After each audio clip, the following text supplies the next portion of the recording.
श्रीं क्लीं श्रीं कुबेराय अष्टलक्ष्मी मम गृहे धनं पूरय पूरय नमः।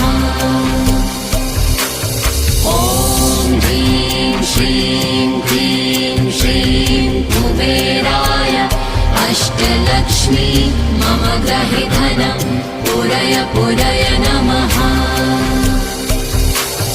ॐ ह्रीं श्रीं क्लीं श्रीं कुबेराय अष्टलक्ष्मी मम गृहे धनं पूरय पूरय नमः।